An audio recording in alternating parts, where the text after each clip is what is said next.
Pokoknya selama di rumah baru itu situasi makin parah. Dimulai pertama dari Andi nih, yang mulai mengalami sesuatu di fisiknya dia. Kulit kakinya ada yang aneh nih bro. Ketika dokter mengobservasi gitu ya, memeriksa si Andi ini, dokter nggak bisa nemuin penyebab penyakitnya. Setiap kali bintik itu pecah, tas.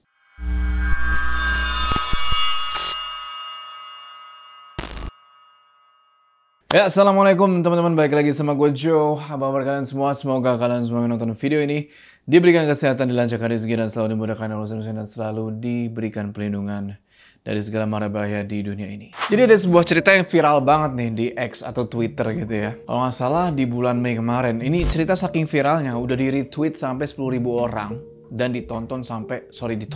dibaca sampai lebih dari 10 juta orang. Jadi ini adalah kisah nyata dari satu pasang pasutri gitu ya. Pasangan suami istri yang terkena serangan santet. Nah, santet ini disebut sebagai racun sangga. Yaitu santet pemisah rumah tangga yang mengerikan banget nih bro.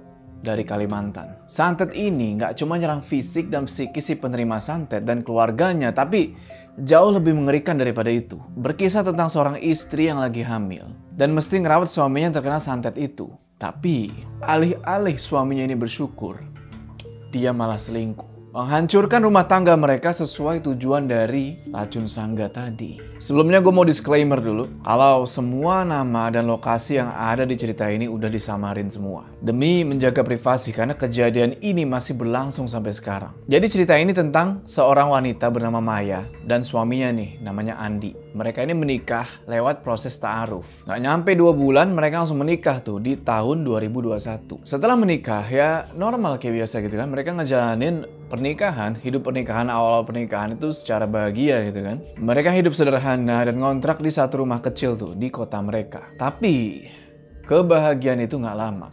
Karena dari sini mulai muncul berbagai macam keanehan. Andi ngerasa ada yang janggal.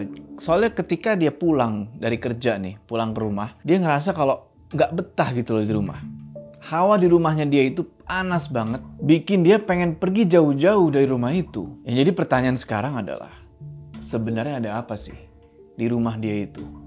Tonton video ini terus. Kita nggak usah lama-lama lagi, udah siap? Mode horor aktif.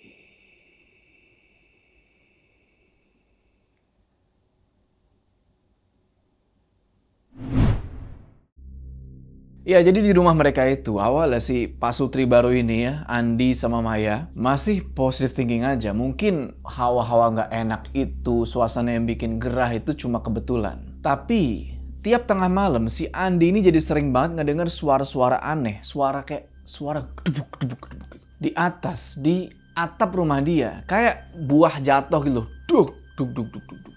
Tapi anehnya, ketika dicek pagi-pagi, itu nggak ada tuh buah yang jatuh atau apalah. Hari demi hari, suara benda jatuh di atas atap rumah mereka itu tetap kedengeran. Hampir tiap malam tuh selalu ada. Akhirnya mereka konsultasi lah sama anggota keluarga yang lain kan, sama orang tua mereka, sama saudara-saudara mereka yang mengerti hal-hal seperti itu. Ketika diceritain, mereka-mereka ini berkesimpulan kalau suara yang tiap malam selalu kedengeran di atap rumah itu artinya mereka dapat kiriman santet. Kiriman jin santet yang coba buat mengganggu keharmonisan keluarga mereka. Bener aja. Awalnya cuma suara-suara aja tuh. Tapi makin kesini, itu semakin menjadi. Sampai akhirnya Andi ini mulai sering banget ngeliat penampakan bayangan-bayangan aneh di rumahnya dia. Suatu hari, ketika ibu mertuanya Andi alias mamanya si Maya ini lagi mampir gitu ya ke situ. Nah, bebarengan sama ibu mertuanya ini, Andi tuh ngeliat ada sosok lain. Sosok kayak nenek-nenek, perawakannya kayak penjual jamu, tau nggak? Badannya gemuk, mukanya itu flat bro. Kosong aja tuh. Nah, Andi kira ini temen si mertuanya kan yang ikutan mampir. Ya udahlah, ngobrol-ngobrol biasa, sampai akhirnya ibu mertuanya mau balik nih, mau pulang. Nah, Andi yang penasaran banget soal tadi, nanya dong, "Mah, tadi datangnya sama temen ya?" Soalnya Andi bingung, kok tadi ibu mertuanya datang sama sosok itu, pulangnya kok sendirian? Ketika ditanya kayak gitu, ibu mertuanya jawab kayak gini, "Enggak kok, Mama datang sendirian tadi." Yang jadi pertanyaan sekarang, itu siapa yang Andi lihat? Siapa sosok nenek-nenek itu? Tapi waktu itu Andi sama Maya masih mikir biasa-biasa aja. Mungkin cuma kebetulan gitu kan pikir mereka. Mereka masih nggak mikir tuh bro, kalau semua itu ada sangkut pautnya sama santet. Beberapa waktu kemudian, kabar bahagia datang buat keluarga kecil mereka nih. Istrinya Andi, si Maya, hamil. Senang banget dong, tapi kehamilannya si Maya ini nggak mulus kayak ibu-ibu hamil biasanya. Maya sering banget mual, muntah-muntah, sampai dia ini nggak kuat buat makan apa-apa. Ditambah lagi kondisi di rumah kontrakan itu makin menjadi-jadi. Suara di atap rumah lah, hawa di dalam rumah makin gak enak. Setelah berdiskusi nih, si Andi sama Maya akhirnya mereka mutusin buat pindah. Mereka mikir mungkin rumah kontrakan yang mereka lagi tinggalin sekarang ini banyak penunggunya. Dan penunggunya ini gangguin mereka mulu. Akhirnya mereka mikir dengan pindah mungkin gangguan-gangguan itu bakal hilang. Tapi mereka salah. Karena ternyata ketika mereka pindah ke rumah yang baru bro, itu gangguan makin parah. Alhasil di rumah yang baru ini, kesehatannya Maya jadi makin drop. Konsultasi ke dokter kandungan, dokternya bilang kondisi kandungannya lemah. Disebabkan karena Maya ini terlalu stres. Ya gimana nggak mau stres bro? Di rumah digangguin terus, susah makan. Di luar rumah pun masih berasa was-was karena Maya ini berasa kayak diawasin sesuatu. Sampai akhirnya diputuskan kalau Maya ini mesti dirawat di rumah sakit supaya dia dapat perawatan khusus. Tapi tetap di rumah sakit pun Maya masih ngerasa kalau kayak ada yang ngikutin dia. Pokoknya selama di rumah baru itu situasi makin parah. Dimulai pertama dari Andi nih, yang mulai mengalami sesuatu di fisiknya dia. Kulit kakinya ada yang aneh nih bro. Muncul bintik-bintik kayak jerawat berisi cairan, mungkin kayak cacar gitu ya, cacar air mungkin. Nah awalnya gatal-gatal doang nih. Tapi lama-lama itu bintik-bintik yang awalnya cuma di kaki, menyebar tuh sampai ke badan-badan. Andi sama Maya coba pergi ke dokter, coba buat konsultasi soal penyakit ini. Dan dokter cuma ngasih obat-obatan minum sama salep tuh bro. Tapi udah minum obat dari dokter, udah diolesin salep, bukannya sembuh, malah makin parah. Pokoknya setiap kali bintik itu pecah, tas, itu keluarnya nanah bro. Dan itu bau banget. Dan Andi juga ngerasa setiap kali bintik itu pecah, rasanya panas. Ibaratnya kayak jalan di atas paku panas bro. Alhasil, karena bintik-bintik yang menyakitkan ini, si Andi jadi susah buat jalan. Bahkan, beberapa bintik di badan dia itu, ada yang sampai segede telur. Lu bayangin. Si Maya, yang ngeliat suaminya kayak gitu ya makin stres lah dia. Ditambah, dia mesti mikirin juga kehamilan dia nih. Singkat cerita, mereka pun mutusin buat pergi ke dokter lagi nih. Pergi ke puskesmas. Tapi setelah dikonsultasikan, dikasih obat apa segala macem, bukannya sembuh. Ya you know, malah makin parah. Karena kondisi kulitnya Andi makin mengkhawatirkan gitu ya. Akhirnya Andi dibawa lah nih ke rumah sakit khusus kulit nih bro. Sekarang kondisinya Andi udah gak bisa jalan sama sekali. Ketika diperiksa sama dokter spesialis kulit itu, dokter bilang kalau ini orang mesti diopname, mesti dirawat inap buat diobservasi lebih lanjut. Cuma yang aneh di sini, ketika dokter mengobservasi gitu ya, memeriksa si Andi ini, dokter nggak bisa nemuin penyebab penyakitnya. Awalnya pikir cacar gitu kan, tapi bukan bro, nggak tahu ini apa. Dokter nggak bisa nemu penyebabnya. Terus selain cacar, mungkin dikira infeksi gitu kan, alergi atau penyakit yang ada hubungannya sama gula, tapi bukan. Dokter nggak tahu ini apa. Akhirnya dokter ngasih obat-obatan tuh bro, ya kan? Kasih obat-obatan kayak biasa. Cuma ya namanya penyakit nggak match sama obatnya, ya nggak mempan, nggak sembuh penyakitnya. Sempet dicoba juga tuh kan pengobatan alternatif gitu, pakai rendaman air kapur sirih, tapi tetap nggak ngaruh sama sekali. Di sini Maya makin bingung dan sedih lah dia kan sebagai istri. Makin lama kondisi si Andi ini makin kacau. Bener-bener bikin si Maya ini kewalahan jadinya. Kakinya itu sekarang kondisinya udah mau busuk bro. Bengkak-bengkak, nanah di mana-mana. Baunya bukan main. Dan Andi selain ngalamin penyakit-penyakit fisik, dia juga mengalami penglihatan-penglihatan gaib bro. Dia bisa melihat hal aneh. Dan yang paling mengerikan itu adalah ketika muncul dorongan-dorongan berbahaya nih dari dalam dirinya Andi. Jadi Andi ketika lihat ada benda tajam kayak pisau, kayak gunting gitu ya, nggak tahu kenapa di kepalanya itu langsung kedengeran kayak ada yang ngebisikin. Ayo, tusuk dirimu sendiri. Ayo, pakai pisau ini. Dorongan itu makin lama makin kuat bro. Sampai-sampai Andi ini berusaha keras buat nggak ngedengerin suara-suara itu. Di sini Maya benar-benar jadi hopeless gitu ya. Udah dicoba pengobatan ke rumah sakit, ke puskesmas. Pengobatan alternatif pun sudah dicoba tapi nggak ada yang bisa nyembuhin suaminya ini. Makin stres lah dia kan mikirin kandungan dan mesti berjuang sendirian nih buat ngobatin suaminya. Sampai suatu ketika Maya lagi pergi ke dapur, Andi mungkin udah nggak bisa nahan dorongan dalam dirinya dia itu. Maya ngelihat Andi lagi marut tangan dia sendiri. Pakai parutan keju itu bro, yang buat marut keju itu dipakein ke tangan dia. Sret. Wah Maya panik bukan main kan ngeliat Andi kayak gitu. Ditanyain suaminya, kamu kenapa kayak begini? Di situ Andi bilang kalau dia nggak bisa nahan karena sekujur tubuhnya itu gatal banget, digaruk-garuk doang itu nggak mempan. Akhirnya dia pakailah parutan itu. Ditambah Andi bilang kalau dia ngedenger suara-suara yang ngedorong dia buat ngelakuin hal itu. Wah kondisinya si Andi waktu itu ya, itu udah kurus kering. Matanya hitam di sini cekung. Bener-bener memprihatinkan lah kondisi fisik itu. Nah nggak cuma itu, Andi ini setiap malam ketika tidur, dia ini selalu dikasih mimpi. Mimpi buruk yang berasa real banget, berasa nyata banget. Dia mimpi kayak dikejar-kejar sama satu sosok. Atau pernah dia itu mimpi disiksa bro. Ketika lagi terjaga, dia ini kadang juga kena rep-repan, ketindihan. Pernah juga Andi ini batuk-batuk. Batuk-batuk tuh gak berhenti-berhenti sampai ngeluarin darah. Di situ Maya yang awalnya skeptis, awalnya mikir kalau ini bukan hal-hal gaib gitu ya. Dia mulai mempertimbangkan nih bro. Apa jangan-jangan bener ini santet? Akhirnya Maya coba tanya-tanya lagi nih ke keluarga dia, ke teman-teman dia soal ada nggak pengobatan alternatif yang mengobati santet-santet kayak begini. Mau nggak mau mereka mulai carilah tuh orang-orang yang katanya bisa bantu. Mereka berdua coba datengin lah tuh kan satu persatu orang-orang yang mereka kira bisa mengobati santet ini. Dari dukun, ustadz, orang-orang yang punya latar belakang spiritualnya beda-beda bro.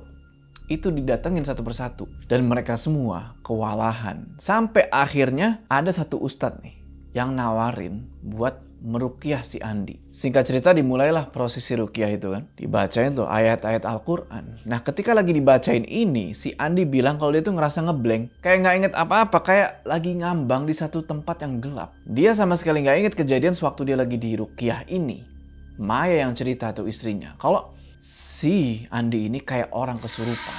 Kata si Maya, Andi ini tiba-tiba bersuara kayak perempuan bro. Udah bukan suaranya Andi lagi. Nah, si perempuan ini bilang kalau dia adalah sosok yang dikirim buat nyantet si Andi. Ternyata proses ruqyah itu belum bisa menyembuhkan Andi bro. Tapi cuma bisa ngasih tahu kalau emang bener ada yang ngirimin santet ke Andi. Dan makin hari Andi itu udah lemes aja. Makin gak punya tenaga buat ngelawan semua gangguan ini. Andi sampai gak bisa berdiri lagi tuh. Mukanya udah pucat banget tuh. Pikirannya makin kacau. Dia berasa kayak ada yang mau ngendaliin badannya dia. Dan dia gak tahu nih berapa lama lagi dia bisa tahan. Dan keadaan tuh makin parah bro ketika masuk malam. Pokoknya tiap malam itu Andi selalu ditampakin sama bayangan-bayangan gede hitam. Dan mukanya itu serem betaring. Dan bukan cuma itu, Andi juga kadang ngelihat istrinya sendiri tuh si Maya berubah. Jadi sosok nenek-nenek tua. Kadang juga berubah nih bro. Jadi sosok kuntilanak. Nah mereka kan udah beberapa kali datang nih ya ke orang pinter gitu ya buat ngobatin. Beberapa dari mereka itu ada yang bilang kalau semua ini adalah santet pesenan. Yang kemungkinan besar dikirim sama seseorang yang punya konflik nih di masa lalu sama Maya. Setelah diusut-usut dipikir siapa yang kemungkinan mengirimkan santet ini.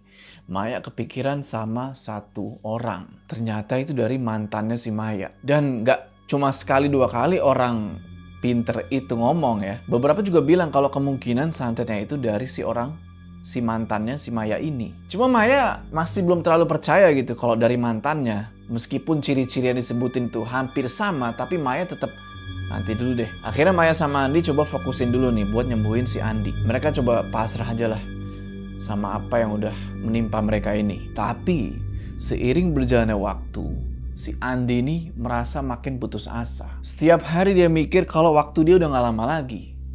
Dan dia gak bakal mungkin bisa sembuh dari penyakit ini. Tiap malam sosok-sosok serem itu makin kelihatan. Makin deket, ngedeketin dia. Ada di sekitaran dia. Rumah mereka itu udah kayak rumah setan bro jadinya. Gak jarang juga ketika Andi lagi bercermin nih di kaca gitu ya bro. Dia itu kayak bukan ngeliat dirinya sendiri, tapi dia ngeliat ada sosok lain gitu di kaca itu. Yang pokoknya bukan dia lah. Maya ya, yang sayang banget sama suaminya itu nggak mau nyerah gitu aja. Doi tetap setia tuh, nemenin suaminya, dirawat tuh suaminya. Dari yang paling simple tuh bikinin makanan sampai nyiapin air garam, air kapur, daun sirih buat ngeredam kakinya. Di titik ini bisa dibilang mereka udah coba hampir semuanya. Dari cara-cara medis gitu ya ke rumah sakit sampai cara-cara absurd pergi-pergi ke orang pinter tapi tetap nggak bisa. Cuma Maya masih belum putus harapan. Dia masih positif kalau suaminya ini bakal balik sehat lagi. Meskipun begitu ya nggak bisa dipungkiri kalau santet ini kok nggak hilang-hilang gitu ya. Gimana cara ngobatinnya gitu? Akhirnya salah satu kerabat mereka ngasih rekomendasi nih buat coba datang ke satu tempat pengobatan yang ada di Kalimantan nih, yang belum pernah mereka datengin. Tempat ini katanya punya metode pengobatan khusus buat orang-orang yang terkena black magic atau ilmu hitam. Selain pakai doa-doa sama terapi spiritual, ternyata tempat ini pun ngasih penjelasan ilmiah bro, tentang gimana santet itu bisa bekerja di tubuh manusia. Singkat cerita, Maya sama Andi setuju dan mereka pun pergi ke tempat itu. Sampai di sana, langsunglah Andi mulai diterapi dan Andi di situ langsung bereaksi. Reaksinya sama kayak pasien-pasien lain yang kena santet berat. Si pendiri tempat ini, kita sebut aja namanya si penyembuh gitu ya, healer. Dia itu bilang kalau Andi ini terkena santet bukan santet biasa. Santet ini namanya racun sangga. Salah satu racun gaib yang hampir semua orang tuh nggak tahu. Dan racun sangga ini bisa dibilang santet yang punya roh atau nyawa. Yang ngebuat racun atau santet ini masuk ke dalam tubuh korbannya dan makan korbannya itu dari dalam. Pelan-pelan sampai akhirnya korbannya itu dead. Racun ini bakal terus menggerogoti tubuhnya korban sampai nyebar tuh ke seluruh badan sampai akhirnya ke jantung. Nah, denger penjelasan itu, Maya sama Andi kaget bukan main. Tapi akhirnya mereka ngerti kenapa si Andi ini nggak sembuh-sembuh. Karena ternyata racun ini bernyawa. Tapi si penyembuh ini bilang kalau kemungkinan Andi buat sembuh itu masih ada. Nah, selama satu sesi terapi itu ada satu mediator namanya sebut aja Kai Anang. Kai itu kayak kalau nggak salah kakek gitu ya.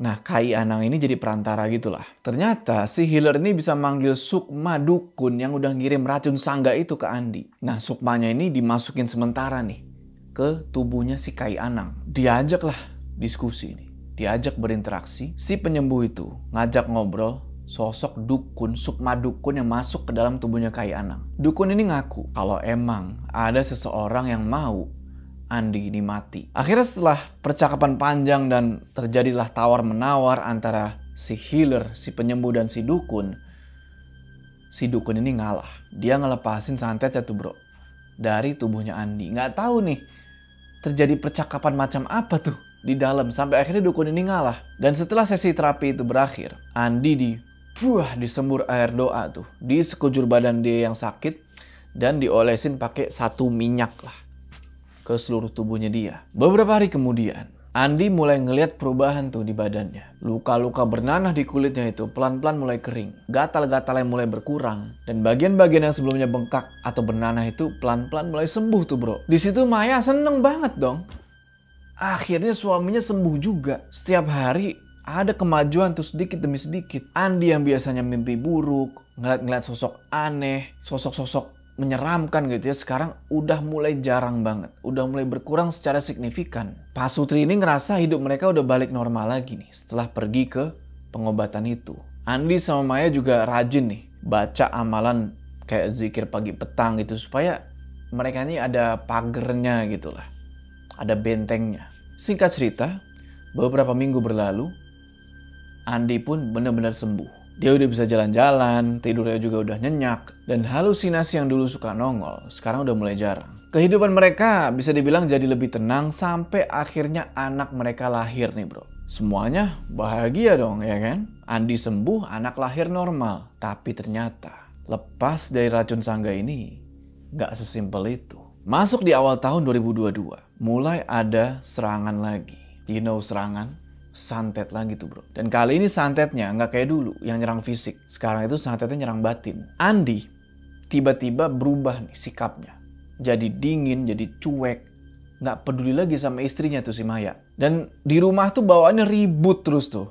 Padahal cuma gara-gara masalah sepele. Kayak Andi ini nggak suka banget gitu loh ngeliat si Maya. Di sini Maya jadi bingung dong. Perasaan racun Sangga itu udah diobatin, tapi kok muncul lagi masalah baru nih. Setelah diskusi, Maya sama Andi akhirnya sepakat mereka pergi lagi nih ke tempat terapi yang waktu itu. Karena ya mereka balik lagi ngerasa kalau keluarganya ini dapat serangan lagi. Dan ternyata kali ini keluarga mereka diserang santet lagi bro. Santet pemisah rumah tangga. Si dukun kali ini ngirimin jin yang namanya itu jin dasim. Jin yang khusus bikin suami sama istri itu benci-bencian. Jadi ya setiap kali Andi ngeliat Maya, nggak tahu kenapa di dalam dirinya dia itu ada rasa benci yang tiba-tiba muncul. Anak mereka yang masih bayi juga tuh sering nangis tiap malam sambil nunjuk-nunjuk ke arah pojok ruangan, yang dimana di pojok ruangan itu nggak ada apa-apa. Tapi yang gue tahu, kalau anak kecil udah nunjuk-nunjuk ke satu, itu real dia lagi ngelihat sesuatu. Karena anak kecil nggak mungkin bohong, apalagi bayi. Dari situ anak mereka berdua ini mulai sakit-sakitan bro.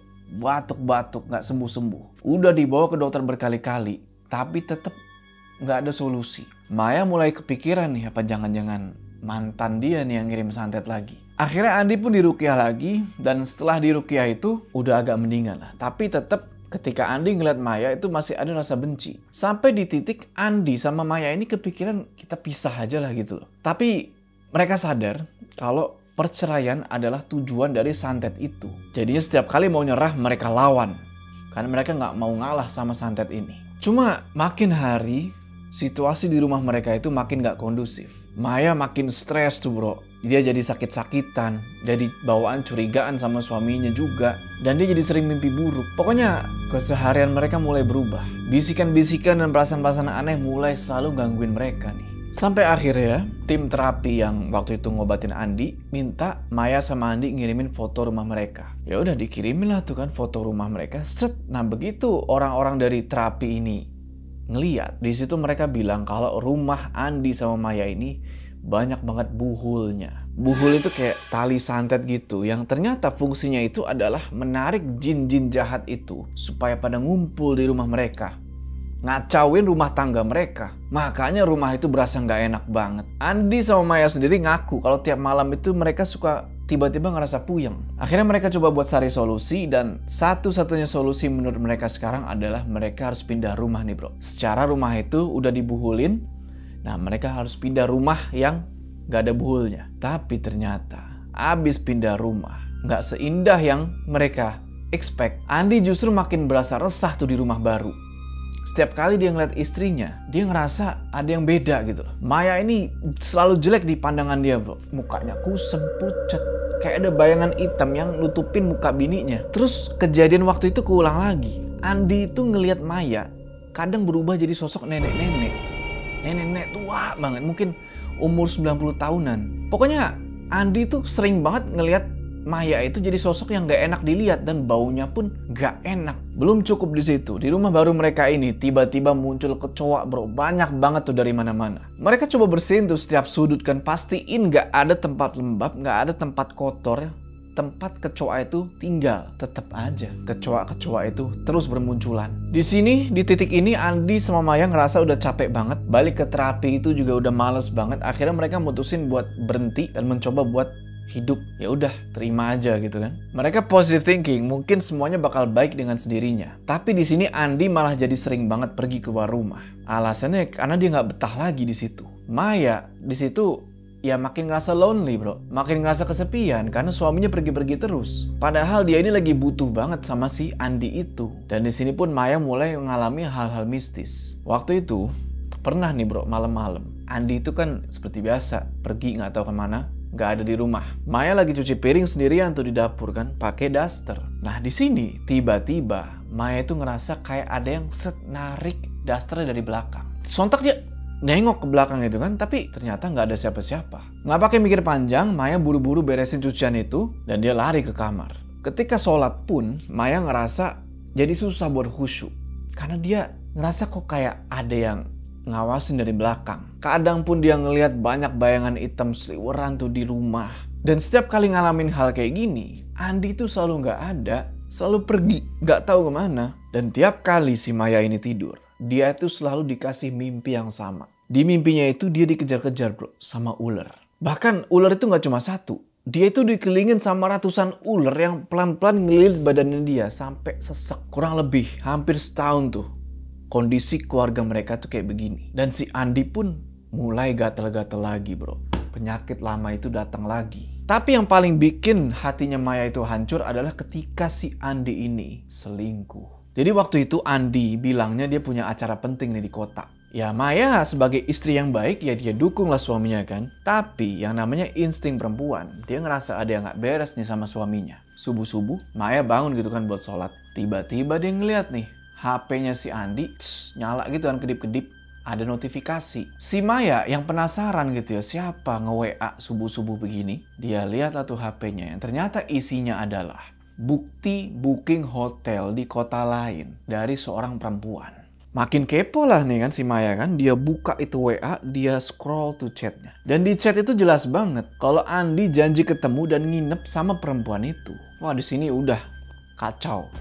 Maya bro yang udah merawat suaminya tuh, dukung terus suaminya, berharap suaminya itu sembuh, ternyata malah diginiin. Dan sebenarnya yang paling pedih itu adalah bukan cuma fakta kalau Andi ini selingkuh, tapi Andi ini ngelakuinnya di saat Maya ini lagi berjuang buat nyelamatin rumah tangga mereka. Setelah ketahuan kalau Andi ini selingkuh, penyakitnya Andi, wah cepet tuh balik bro. Dan kali ini lebih parah daripada sebelumnya.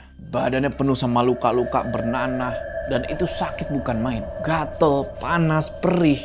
Dan berasa tuh kayak udah mulai ngedeket ke area jantung. Maya, walaupun dia udah patah hati gitu ya diselingkuhin, tapi dia nggak bisa bohong. Dia sayang sama suaminya gitu ya. Dia tetap nggak peduli. Dia bantuin lagi nih si Andi buat cari pengobatan. Dan sampai sekarang pasangan ini masih berjuang buat melawan racun sangga ini. Dan nggak tahu sampai kapan Andi bisa bertahan sampai racun itu sampai ke jantungnya dia. Oke teman-teman, itulah tadi cerita racun sangga, santet pemisah rumah tangga. Nggak tahu nih, gimanakah nasib dari si Andi dan Maya? Apakah keluarga mereka bisa diselamatkan?